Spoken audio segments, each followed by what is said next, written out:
Welcome to our channel. நம்ம சேனலில் தமிழ்நாடு ஆசிரியர்கள் தகுதி தேர்வு, தமிழ்நாடு ஆசிரியர்கள் சிறப்பு தகுதி தேர்வு TN/TET பற்றிய அறிவிப்புகளையும் தேர்வுகள் பற்றிய தகவல்களையும் கால அட்டவணை, தேர்வு நடைபெறுகின்ற விதிமுறைகள், அதேபோல் தேர்ச்சி மதிப்பெண்கள், குவாலிஃபைடு நான் குவாலிஃபைடு ஆனவர்களுக்கு, தேர்ச்சி பெற்றவர்களுக்கு, தேர்ச்சி பெறாதவர்களுக்கு அடுத்தடுத்த என்னென்ன பணிகளை செய்ய வேண்டும், அதுபோன்ற தகவல்களை தொடர்ந்து கொடுத்துருக்கோம். இன்றைய தினம் 2026ஆம் ஆண்டு ஏப்ரல் மாதம் 3ஆம் தேதி சற்று முன் TN/TET சிறப்பு தேர்வு ஆசிரியர்களுக்கு 9 முக்கிய தகவல். என்ன வகையான முக்கிய தகவல்கள் வெளியிடப்பட்டுள்ளது? இதன் மூலமாக 2026ஆம் ஆண்டு ஆசிரியர்கள் சிறப்பு தகுதி தேர்வு எழுதக்கூடிய ஆசிரியர்கள் என்னென்ன பணிகளை செய்து முடித்திருக்க வேண்டும், அதேபோல் ஏதேனும் ஆவணங்களை சமர்ப்பிப்பதில் என்னென்ன ஆவணங்களை சமர்ப்பிக்க வேண்டும், அதேபோல் தேர்வு எழுதுவதற்கான சலுகைகள் எதுவும் அரசு தரப்பில் வழங்கப்படுகிறதா என்பது பற்றிய முழு தகவல்களையும் தெரிந்து கொள்ளலாம். அரசு பள்ளியில் பணியாற்றும் அனைத்து ஆசிரியர்களுக்கும் டெட் தேர்வு எழுதி தேர்ச்சி பெற்றிருக்க வேண்டும் என உச்சநீதிமன்றம் உத்தரவிட்டுள்ளது. இதனைத் தொடர்ந்து சிறப்பு டெட் தேர்வு ஜூலை 4 மற்றும் ஜூலை 5ஆம் தேதிகளில் நடத்தப்பட உள்ளது. அதாவது 2 தேர்வுகள், அதாவது பேப்பர் 1 மற்றும் பேப்பர் 2 குவாலிஃபைட் இருக்கவங்க தேர்வு ஜூலை 4 பேப்பர் 1ம், ஜூலை 5 பேப்பர் 2ம் நடைபெற இருப்பதாக தெரிவிக்கப்பட்டிருக்கு. இந்த தேர்வுக்கு விண்ணப்பிப்பதற்கான கடைசி தேதி 2026ஆம் ஆண்டு ஏப்ரல் 10ஆம் தேதி என குறிப்பிடப்பட்டிருக்கு. அதேபோல் நீங்கள் விண்ணப்பித்ததில் ஏதேனும் பிழைகள் இருந்து திருத்தங்கள் ஏதேனும் இருப்பின் பட்சத்தில் ஏப்ரல் 11 முதல் ஏப்ரல் 13ஆம் தேதி வரை அந்த திருத்தங்களை மேற்கொள்ள முடியும் என்றும் குறிப்பிடப்பட்டிருக்கு.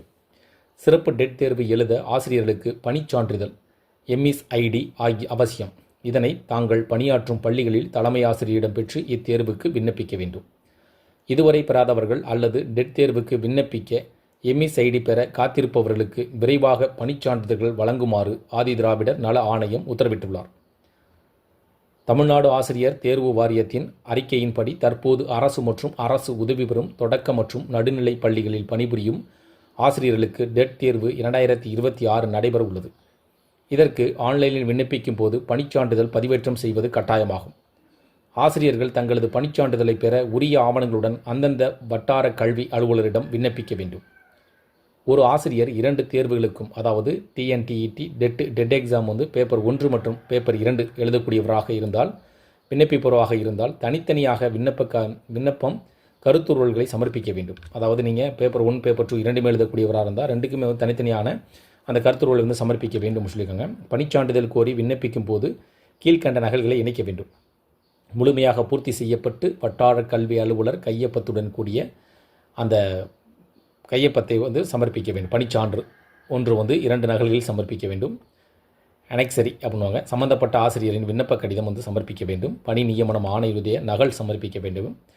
பணிப்பதிவேட்டின், அதாவது முதல் பக்கம் நகல், பணிப்பதிவேட்டுடைய அந்த சர்வீஸ் ரிஜிஸ்டர் பார்த்தீங்களா, அதனுடைய முதல் பக்கத்தை நீங்கள் சப்மிட் பண்ணணும்.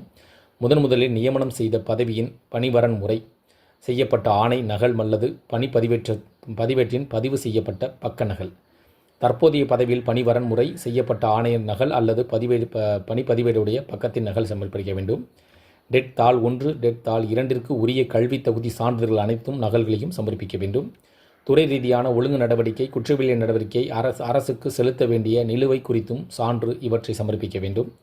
ஆசிரியர்கள் இந்த ஆவணங்களை சரியாக சமர்ப்பித்து வட்டார கல்வி அலுவலரிடம் பணிச்சான்றிதழை பெற்று அதன் பின் டெட் தேர்விற்கு ஆன்லைனில் விண்ணப்பிக்க முடியும். அதாவது ஆசிரியர்கள் தேர்வு வாரியம் TRB ஆன்லைன் விண்ணப்பிக்க வழங்கியுள்ள கடைசி தேதிக்குள் இந்த பணிச்சான்றிதழ்களை பெற்று பதிவேற்றம் செய்ய வேண்டியதும் குறிப்பிடத்தக்கது. இந்த தகவல்கள் உங்களுக்கு பயனுள்ளதாக இருந்துச்சுன்னா அந்த வீடியோக்கு லைக் பண்ணுங்கள். மீண்டும் இதேபோல் ஒரு பயனுள்ள தகவலில் சந்திக்கலாம். நன்றி.